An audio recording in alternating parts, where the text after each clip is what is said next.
ಅವನ ಮನೆಗೆ ಪಕ್ಕದ ಮನೆಯ ಹೆಂಗಸು ಬಂತು, ಹಿಂದೂ ಹೆಂಗಸು. ಇವಳು 3ನೇ ಮಗುವಿನ ಗರ್ಭಿಣಿ. ಏತಿನದೊಂದು ಅಂತ ಒಂದು ಮೂಜಿನದ ಛೇ ನಾಚಿಗೆ ಬುಜ ನಾಯಿ ಕಿನ್ನಿದೀಲಕ್ಕೆ ಕಿನ್ನಿದಿ ಪರ ತಾಯಿರಿ. ಇವಳಿಗೆ ಗಾಬರಿ ಅಂತ ಮಾಡೋದು ಗೊತ್ತಿಲ್ಲ.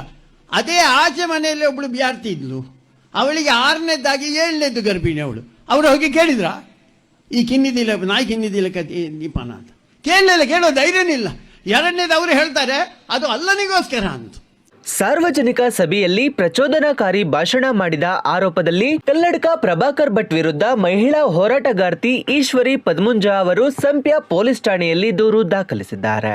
ಅಕ್ಟೋಬರ್ 20ರಂದು ಪುತ್ತೂರಿನ ಉಪ್ಪಳಿಗೆಯಲ್ಲಿ ನಡೆದ ದೀಪೋತ್ಸವ ಕಾರ್ಯಕ್ರಮದಲ್ಲಿ ಕಲ್ಲಡ್ಕ ಪ್ರಭಾಕರ್ ಭಟ್ ಮಹಿಳೆಯರನ್ನು ಅವಮಾನಿಸಿ ಗರ್ಭಿಣಿ ಮಹಿಳೆಯರನ್ನು ನಿಂದನೆ ಮಾಡಿದ್ದರು. ದ್ವೇಷ ಭಾಷಣ ಮಾಡಿದ ಕಲ್ಲಡ್ಕ ಪ್ರಭಾಕರ್ ಭಟ್ ವಿರುದ್ಧ ಮಹಿಳಾ ಹೋರಾಟಗಾರ್ತಿ ಈಶ್ವರಿ ಪದ್ಮುಂಜ ಸಂಪ್ಯ ಪೊಲೀಸ್ ಠಾಣೆಯಲ್ಲಿ ದೂರು ನೀಡಿದ್ದಾರೆ.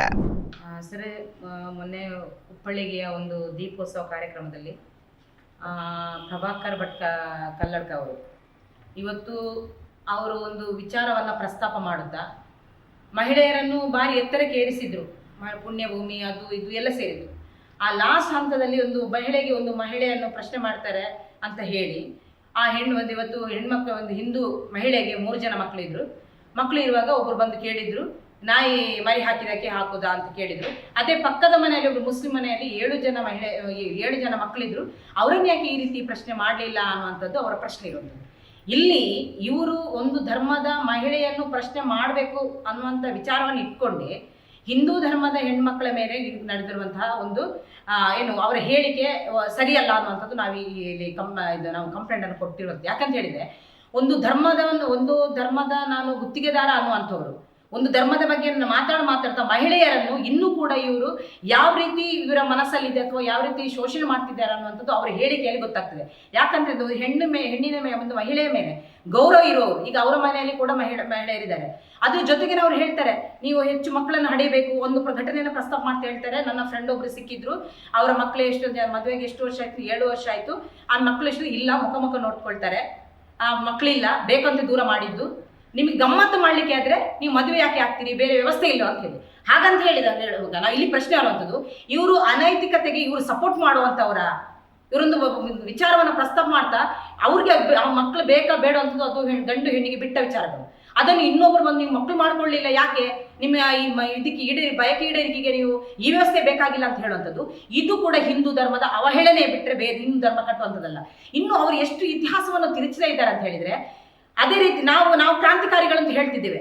ನಾನು CPM ಪಕ್ಷದ ಜಿಲ್ಲಾ ಸಮಿತಿ ಸದಸ್ಯ ಆಗಿದ್ದುಕೊಂಡು ದಲಿತ ಹಕ್ಕುಗಳ ಸಮಿತಿಯ ರಾಜ್ಯ ಸಮಿತಿ ಆಗಿದ್ದುಕೊಂಡು ನಾನು ಇಲ್ಲಿ ಪ್ರಶ್ನೆ ಮಾಡುವಂತ ಹೇಳುವಂಥದ್ದು, ಇವರ ಧರ್ಮ ಇವತ್ತು ನಮ್ಮ ದೇಶಕ್ಕೋಸ್ಕರ ಹೋರಾಟ ಮಾಡಿ 23 ವರ್ಷದಲ್ಲಿ ತನ್ನ ಪ್ರಾಣ ತ್ಯಾಗ ಮಾಡಿದ ಭಗತ್ ಸಿಂಗ್ ಅವರು ಅವತ್ತು ಹುತಾತ್ಮರ ಗಲ್ಲಿಗೆ ಇರುವ ಕ್ಷಣದಲ್ಲಿ ಭಾರತ್ ಮಾತಾ ಕಿ ಜೈ ಹೇಳಿ ಅಂತ ಹೇಳಿ ಸತ್ರು ಅಂತ ಹೇಳಿ ಅವ್ರು ಹೇಳಿದ್ದೆ. ಅವರು ಕ್ರಾಂತಿಕಾರಿಯಾಗಿದ್ರು, ಅವರು ಇನ್ಫಿಲಾಬ್ ಜಿಂದಾಬಾದ್ ಅಂತ ಹೇಳಿರೋದು, ಇದು ಭಾರತ್ ಮಾತಾ ಕಿ ಜೈ ಅಂತ ಹೇಳಿಲ್ಲ. ಇದನ್ನು ಕೂಡ ಅಂದ್ರೆ ಅವರು ಏನಂದ್ರೆ ಈ ಸಮಾಜವನ್ನು ಒಡೆಯುವ ನಿಟ್ಟಿನಲ್ಲಿ ಪೂರಕವಾದ ಎಲ್ಲ ಕೆಲಸಗಳನ್ನು ಮಾಡ್ತಿದ್ದಾರೆ. ಅದ್ರ ಜೊತೆಗೆ ಈಗ ನಾವು ಹಿಂದೂಗಳ ಬಗ್ಗೆ ಮಾತಾಡೋರು ಇವರು ಮೊನ್ನೆ ಇತ್ತೀಚೆಗೆ ಒಂದು ವಿದ್ಯಾರ್ಥಿನಿ ಅಪ್ರಾಪ್ತ ವಿದ್ಯಾರ್ಥಿ ಮೇಲೆ ಅವರ ಗರ್ಭಿಣಿ ಆದಂಥ ಸಂದರ್ಭದಲ್ಲಿ ಹಿಂದೂ ಧರ್ಮದವರೇ ಮಾಡಿರುವಂಥದ್ದು, ಬೇರೆ ಯಾರಲ್ಲ. ಅದನ್ಯಾಕೆ ಪ್ರಶ್ನೆ ಮಾಡಲಿಲ್ಲ? ಈಗ ಧರ್ಮಸ್ಥಳ ಪ್ರಕರಣ ಸಂಬಂಧಪಟ್ಟು ಕೇಳುವಾಗ ಇಲ್ಲಿ ಎಷ್ಟೋ ಹಿಂದೂ ಮಹಿಳೆ ಹುಡುಗಿಯರ ಅತ್ಯಾಚಾರ ಆಗಿದೆ, ಪತ್ತೆಯಾಗದ ಪ್ರಕರಣ ಅಂತ ಹೇಳಿದ್ರೆ ಅವರು ಹಿಂದೂ ಮಕ್ಕಳಲ್ವಾ, ಅವರ ಬಗ್ಗೆ ಯಾಕೆ ಇವರು ಪ್ರಶ್ನೆ ಮಾಡ್ತಾ ಇಲ್ಲ?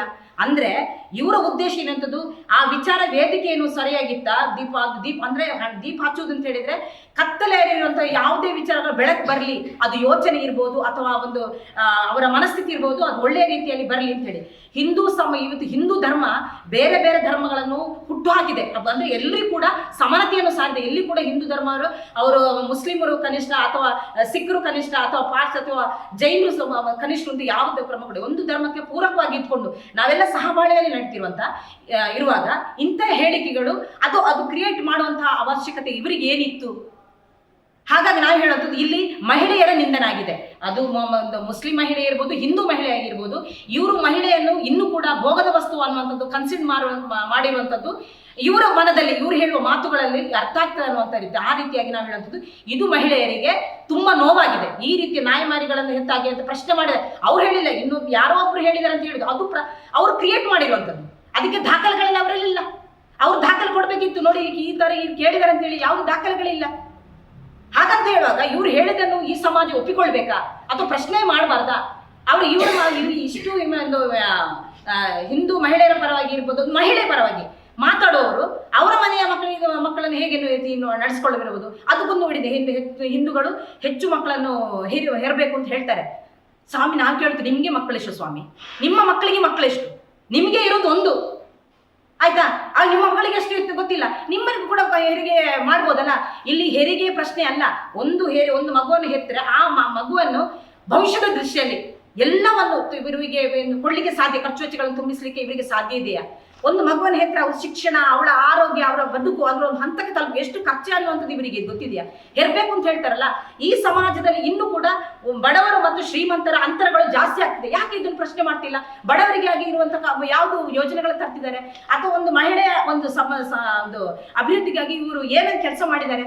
ಇವ್ರಿಗೆ ಇಷ್ಟು ಹೇಳ್ತಾರಲ್ವಾ, ಇಷ್ಟು ಮಾತಾಡ್ತಾರಲ್ಲ, ಏನು ಕೆಲಸ ಮಾಡಿದ್ದಾರೆ ಇವರು? ಏನು ಕೆಲಸ ಇಲ್ಲ. ಇವರ ಸಾಧನೆಗಳೆಲ್ಲ ಶೂನ್ಯ. ಇವ್ರಿಗೆ ಇರಬೇಕಂಥದ್ದು ಈಗ ಒಂದು ಒಳ್ಳೆಯ ವಾತಾವರಣ ಇದೆ, ಈ ವಾತಾವರಣ ಕೆಡಿಸ್ಬೇಕಾದ್ರೆ ಏನಾದರೂ ಒಂದು ಕ್ರಿಯೇಟ್ ಅಲ್ಲಿ ಮಾಡಬೇಕು.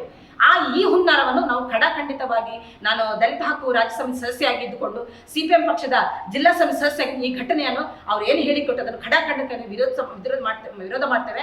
ಅದ್ರ ಜೊತೆಗೇನೆ ಈಗಿನ BNS ಕಾಯ್ದೆ, ಭಾರತೀಯ ನ್ಯಾಯ ಸಂಹಿತೆ ಕಾಯ್ದೆಯಡಿ ಏನು ಸೆಕ್ಷನ್ಗಳನ್ನು ಹಾಕಬೇಕು, ಅದು ಮಹಿಳೆಯ ನಿಂದನೆ ಇರ್ಬೋದು, ಪ್ರಚೋದನೆ ಇರುವಂಥದ್ದು, ಧರ್ಮಗಳನ್ನು ಎತ್ತಿಕಟ್ಟಿರುವಂಥದ್ದು, ಕೋಮು ಗಲಭೆ ಸೃಷ್ಟಿ ಮಾಡಲಿಕ್ಕೆ ಇವರ ಮಾತು ಭಾಷಣ ಏನಿದೆ ಅದು ಆಗಿದೆ. ಇದು ಎಲ್ಲವನ್ನು ಕೂಡ ಪರಿಗಣನೆ ತಗೊಳ್ಬೇಕು, ಅವರ ಮೇಲೆ ಕೇಸ್ಗಳನ್ನು ದಾಖಲಿಸಬೇಕು ಅನ್ನೋಂಥದ್ದು ನಾನು ಈ ಮೂಲಕ ಒತ್ತಾಯವನ್ನು ಕೂಡ ಮಾಡ್ತಾ ಇದ್ದೇವೆ. ಈ ಸಂಬಂಧಪಟ್ಟು ನಾವು ಈಗಾಗಲೇ ಸಂಪೆ ಗ್ರಾಮಾಂತರ ಠಾಣೆಯಲ್ಲಿ ದೂರನ್ನು ಕೂಡ ಸಲ್ಲಿಸಿ ಬಂದಿದ್ದೇವೆ. ಹಾಗಾಗಿ ಅವರ ಮೇಲೆ ಯಾವುದೇ ಈ ಒಂದು ಸಹಬಾಳ್ವೆ ತೊಂದರೆ ಆಗದ ರೀತಿಯಲ್ಲಿ ಇವತ್ತು ಕಠಿಣ ಕ್ರಮವನ್ನು ತಗೊಳ್ಬೇಕು ಅನ್ನೋಂಥದ್ದು ನನ್ನ ಒತ್ತಾಯ.